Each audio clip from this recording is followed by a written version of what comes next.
ఈ కౌశిక్ రెడ్డి ఒక ఆంబోతు లెక్క వ్యవహరించి ఎప్పుడు కూడా ఏదో ఒక స్టంట్ చేసి మీడియా లెటర్ రావాలనే ఆలోచనతోటి ఏ రకంగా వ్యవహరించాలి, ప్రభుత్వ కార్యక్రమాల్లో ఏ రకంగా మాట్లాడాలి కూడా ఒక అవగాహన లేకుండా నువ్వు ఏదైతే ఈరోజు జగిత్యాల శాసనసభ్యుల గురించి ఏ పార్టీ అని మాట్లాడుతున్నారు, నువ్వు పుట్టిందేడా, నువ్వు ఏ పార్టీకి వెళ్ళిపోయినావు, ఏ పార్టీలో చేరినావు, అంత మర్చిపోయిన వారా చరిత్ర. ఇవాళ ఏదో మాట్లాడి ఏది పడితే నోటికి వచ్చినట్టు ఆంబోతు లెక్క మాట్లాడుతున్నావు.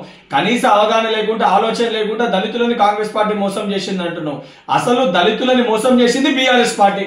దళితుని ముఖ్యమంత్రి చేస్తా అని చెప్పి, దళితులకి 3 ఎకరాల భూమి ఇస్తా అని చెప్పి దళితులను ఆగం చేసి ఎస్సీ కార్పొరేషన్ ఫండ్స్ ఇవ్వకుండా పూర్తి స్థాయిలో దళితుల్ని మోసం చేసిన ఒక పార్టీ బీఆర్ఎస్ పార్టీ. బీఆర్ఎస్ కే ఘనత దక్కుతుంది. సిగ్గుశరం లేకుంటే ఇలా మాట్లాడుతున్నావు. ఆఖరికి హుజరాబాద్ ఎన్నికల సమయంలో దళితులకి 2వ విడత దళిత బంధు రావాలంటే నీ ఓట్లేసి గెలిపిస్తేనే దళిత బంధు వస్తుందని చెప్పి మాట్లాడిన ఒక వ్యక్తివి నువ్వు. సిగ్గుశరం లేకుంటే ఇలా మాట్లాడుతున్నావు. ఇప్పటికైనా నోరు అదుపులో పెట్టుకో కౌశిక్ రెడ్డి. ఒక ఎమ్మెల్యే లెక్క ప్రవర్తించు. ఒక వీధి రౌడీ లెక్క, గూండా లెక్క, అచ్చొచ్చిన ఆంబోతు లెక్క ప్రవర్తిస్తే రేపు పొద్దున నిన్ను కూడా ఇదే పరిస్థితి, రోడ్లపైన గుడ్డలు ఒడిసి కొట్టే పరిస్థితి వస్తుంది.